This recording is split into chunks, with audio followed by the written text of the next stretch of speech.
Hey Wisecrack, Jared here. Today we've got a favorite among the Wisecrack staff. The tale of humans picked for experimental augmentations to find out what happens when people stop being polite and start getting real. At first look, the Deus Ex franchise is a kind of wet dream for InfoWars enthusiasts. Murderous plots by the Illuminati are carried out by world governments while the player traverses FEMA camps and discovers the truth behind fake news. But unlike certain performance artists, Deus Ex's forays into conspiracy serve as more than just a means to sell dietary supplements. The game reveals how paranoia informs more of society's decisions than we'd like to admit, and serves as a cautionary tale for the dangers of technology to come. But there are no gay frogs. Sorry, Internet. I don't like them putting chemicals in the water that turn the friggin' frogs gay! Welcome to this Wisecrack edition on Deus Ex. This video is made in collaboration with our buddy Joseph over at Real Life Lore. You can learn more about his channel and check out his related video at the end of this one. And if you're here visiting from Real Life Lore, welcome and be sure to subscribe. And spoilers ahead for all the games. The Deus Ex series asks two basic questions. One, what would it mean for society if we could all become cyborgs with Jack's arms? And two, what does the premise that every conspiracy theory is true mean for the real world? And before we get into the ethics of skull guns and neural enhancement, we have to put on our tinfoil hats. There's no shortage of conspiracy theories in the Deus Ex series. In the original game, a splinter organization of the Illuminati called Majestic 12 produces a nanite virus called the Grey Death as a means to consolidate their power. Why contain it? Let it spill over into the schools and churches. Let the bodies pile up in the streets. In the end, they'll beg us to save them. As producers of the only cure for the disease as well, they can easily manipulate others while capitalizing off the disorder wrought by it. The Grey Death is a man-made virus. Everyone up to the president is at UNATCO's mercy as long as UNATCO controls the supply of ambrosia. In the sequel, Invisible War, the Illuminati controls two of the most influential groups in the world, the World Trade Organization and the Order, a religious organization opposed to the WTO. By managing the conflict between these two factions, the Illuminati is better able to control the world. Finally, in the new prequels, we see the Illuminati attempt to limit human augmentation, since having a bunch of engineered superhumans running around isn't really great for the whole compliant population thing that they're going for. If there's one thread that is run through the sometimes vastly different games in the series, it's paranoia. Not only is there the conspiracy paranoia, but also paranoia directed at so-called outsiders and others. Damn Clank! Why don't you watch where you're going?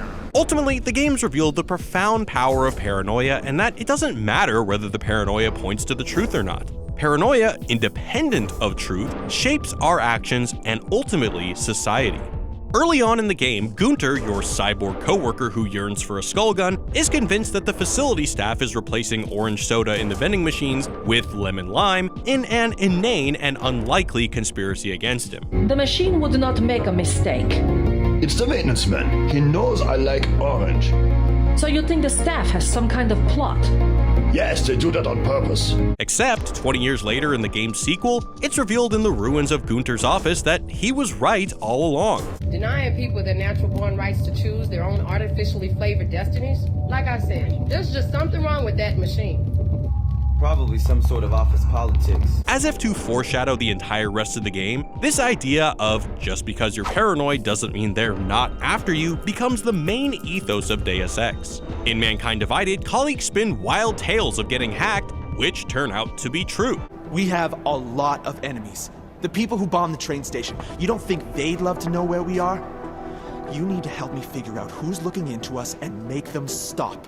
Others suspect a police cover-up of a bombing. They're probably destroying all the evidence there is right now. Also true. Well, I was right. Even you, the player, must navigate who to trust. Your old-time boss David Seraph, pilot Alex Vega, your new boss at Interpol who may or may not be working for the Illuminati. At every point, the game undermines your trust in others, as you hack into the emails of your coworkers, install listening devices, and get ambushed by enemies who were tipped off about your arrival. Hell, even the suicide cult that wants to merge with computers in Mankind Divided turn out to only be a few years off from being right. JC Denton manages to do this with Helios at the end of the original Deus Ex. So why does Deus Ex make a point to validate even the most far-fetched ideas? It could be, in part, to tell a greater message about how paranoia works in the real world. People who are paranoid often don't invent things out of nothing, but instead take interpretive leaps when overanalyzing the data presented to them. Well, if you thought he was high-strung before, the attack only made him more manic. He's making connections no one else sees, and some that may not be there. But rather than dismissing this kind of paranoia as mere delusion, Deus Ex runs with it. Is a man rambling in the sewers about mind control right? I was part of it. The hive mind. Inside the gate, I questioned what holds us together. Where? Why? Unequivocally, yes. You mean your attempt to control people?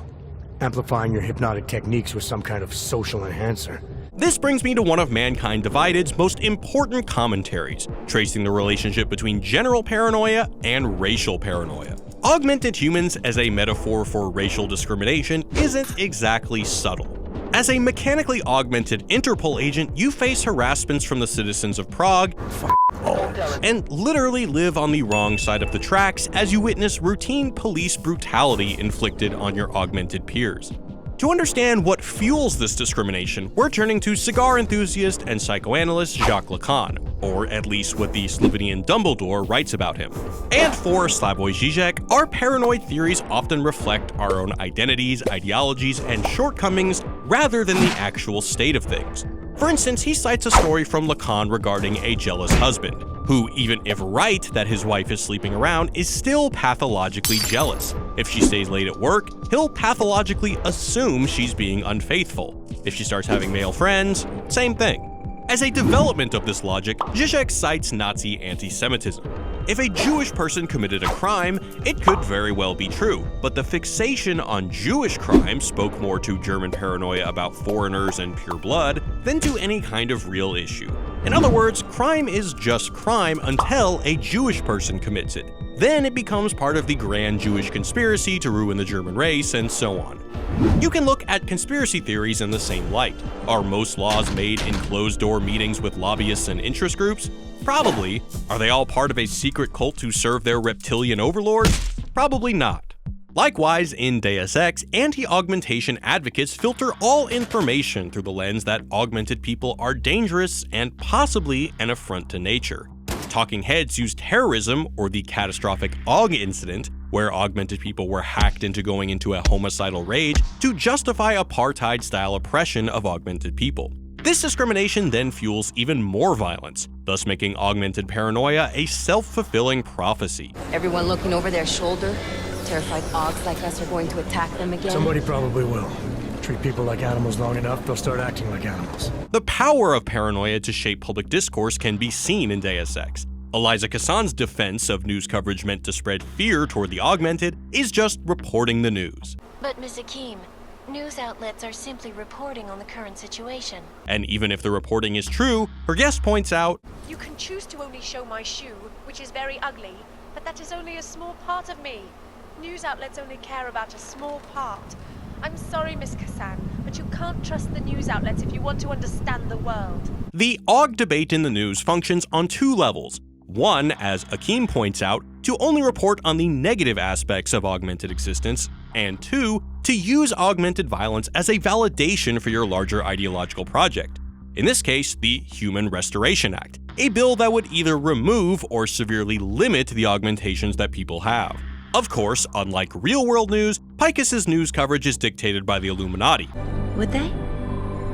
I was engineered to monitor communications and data streams, to find out what people are talking about and make sure it's being discussed correctly. As they cover up evidence of water contamination in Prague and falsely report that a flight was taken down by an augmented terrorist. In yet another augmented terror attack, 251 passengers aboard Sister Airlines Flight 451 were killed. Rather than the truth that the plane was shot down by a military installation. The plane went down because of whatever the military was doing there, not because of some augmented passenger like Picus claims. For Žižek, these paranoias don't tell us much about reality itself, but instead shine light on the reality behind the paranoia. For Deus Ex, that reality is a carefully constructed story meant to combat augmentation so that the Illuminati can better control the population for their pro-business purposes. But is there an even deeper truth to the way paranoia operates in the game? While the real world is not governed by the Illuminati, depending on who you ask, one could argue that it is governed by the basic principle which the Illuminati in Deus Ex understands: the state of exception. According to philosopher Giorgio Agamben, there is a hidden law that lies behind both modern liberal democracies and the totalitarian regimes of the 20th century: the exception. We've talked about this before in our Walking Dead and Attack on Titan videos, but Deus Ex's exploration is wholly unique. Agamben builds off the theory of sometimes right but always an asshole Carl Schmitt, who argued that what defines sovereignty is not the law per se, but the ability to suspend the law, to make the exception. For Agamben, this suspension of law marks all totalitarian regimes. The concentration camps were a physical space where normal law was suspended for more than a decade. A state of exception. Whereas our modern liberal democracies aren't building death camps, the state of exception is an always imminent component of modern governance. Usually in the name of a national emergency or an existential threat, governments today regularly create zones of exception, where the law no longer applies, or creates classes of people who are outside the normal functioning of the law, and thus exist in this kind of exceptional state. Prisoners of war protected by international law get replaced by enemy combatants who get sent to Gitmo, where regular US law doesn't apply. In Deus Ex, this logic seems implicit to the conspiracy theory favorite FEMA. In the name of managing emergencies, they build detention camps for political prisoners and implement martial law. The segregated Utilec complex of Mankind Divided presents a similar zone of exception. It resembles a mix of apartheid-era South Africa, Jewish ghettos, the Kowloon Wall City, and modern-day refugee camps. The player witnesses horrifying examples of police brutality and augmented people who live in constant fear, all in the name of security. And when tensions boil over, such as when an augmented rights activist is assassinated, the civil unrest justifies even more repression. If the Illuminati wants to spread chaos, like staging a train station bombing, it's because they understand that chaos breeds people desiring security. And when people desire security, it's all the easier to suspend basic rights and exert more authority. While we may think of chaos and order as opposites, the game understands how they can become entangled in the modern world. Chaos is manufactured in discrete ways in order for oppressive powers to maintain control. But besides illuminating, no pun intended, how security operates even in our own non-Illuminati world, Deus Ex also uses the state of exception as just one of its many criticisms of transhumanism. Transhumanism is the idea that technology will help us overcome human limitations like disease and scarcity. Prosthetics, contact lenses, and in vitro fertilization are just stepping stones in the greater transhumanist project. Transhumanism is baked into the very idea of human augmentation in Deus Ex. However, rather than blindly celebrating transhumanism, it portends everything that could possibly go wrong. As the human race unlocks human potential and mastery over nature, that technology becomes available to individuals and groups and can potentially fall into the wrong hands. Even augmentation technology developed by the Illuminati soon escaped their control as private corporations entered the fray. This forced the Illuminati to change their stance and oppose augmentation. No. By going public with this discovery, Seraph is forcing our hand. Invisible War starts with a terrorist attack that turns everything into a gray goo. And in Mankind Divided, there exists an underground market for augmentations, which is likely assisting both the good guys and bad guys. As such, the destructive potential of technology often necessitates permanent states of emergencies and martial law that Agamben's work was critical of. Basically, as technology gets too epic, the government will have little problem convincing you that your rights have to be suspended for the good of everyone. But it's not just the state of exception that's a problem for the transhumanist future. J.B.S. Haldane, one of the earliest thinkers of transhumanism, warned in 1924 that society would have a hard time keeping pace with the progress of technology.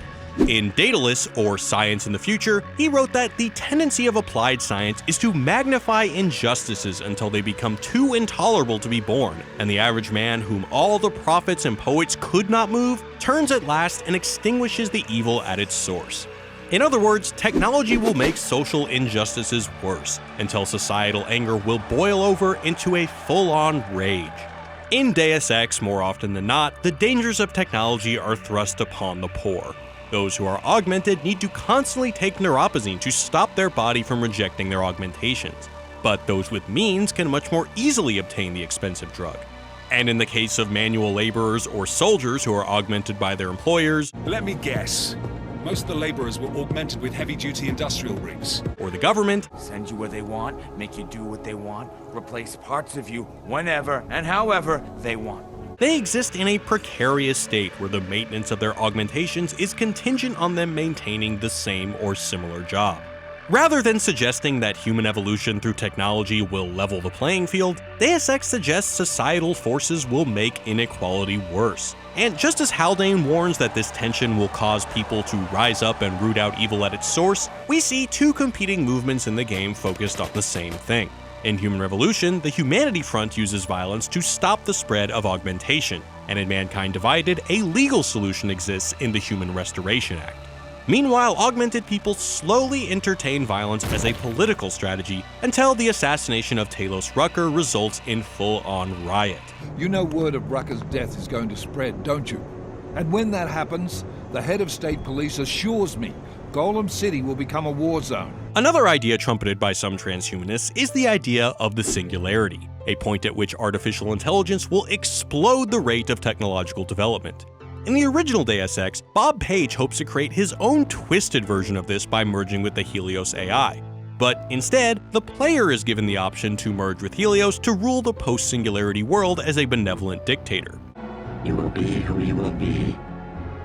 We are our choices. We can choose to lead humanity away from this. The game doesn't necessarily put any kind of judgment on this, but the solution still feels a bit icky. And afterwards, when the merger between JC Denton and Helios doesn't go as planned, the technological infrastructure of the world collapses and chaos envelops the world. JC, the net's going black. The message is not so subtly found in the name of the two AIs that usher in the singularity, Daedalus and Icarus. We are Daedalus. We are Icarus. The barriers between us have fallen, and we have become our own shadows. According to legend, Daedalus was an ancient Greek inventor who invented man-made flight. His son Icarus plummets to his death after using the invention to fly too close to the sun. The collapse can be viewed in this light, as a too fast and too reckless technological development that comes, metaphorically, crashing down. You don't know what you're doing. Everything will be lost. Everything. The world will fall to pieces. Haldane believed the only hope is for morality to keep pace with science. Deus Ex explores the moral questions inherent in our technology-driven future. Is it right for companies to augment their workers? Instead of asking this beforehand, the prevailing logic in the game is augment first, ask questions later. What about installing chips to limit a person's augmentation if they, say, go on a homicidal rage? A brief debate may happen on TV while legislators are trying to pass the bill, but companies have already developed the technology before anyone decides whether this technology should even exist. Technology first, morality later. And that's a recipe for disaster. In a way, Deus Ex is forcing us to ask these questions. We can find Talos Rucker offering a robust criticism of governments limiting the abilities of the augmented. And even though we're a bit far from Jack's arms, the games can make us question the technological progress in our own world. Usually, a humanitarian disaster like this would get a lot of press and foreign aid. But given that these are augmented people... Social media has radically redefined how we engage with the world. And we've only begun to ask questions about its influence after we suspect it's done something egregiously wrong. So what do you think, Wisecrack? Will art like Deus Ex convince us to take a critical look at technology before we decide to universally adopt it? Or are we diving headfirst into a nightmare? And one more question. In a world where people trying to secede in places like Texas, Catalonia, and even California seems to be getting more popular, the original Deus Ex seems weirdly prophetic. There's the National Secessionist Forces and Texas's troubled attempt to leave the Union. But how would that actually work? Our friend Joseph at Real Life Lore has a great video exploring the hypothetical secession of Texas, where he and I are from. So go check out his video by clicking here, and be sure to tell him that Wisecrack sent you. And as always guys, thanks for watching. Peace.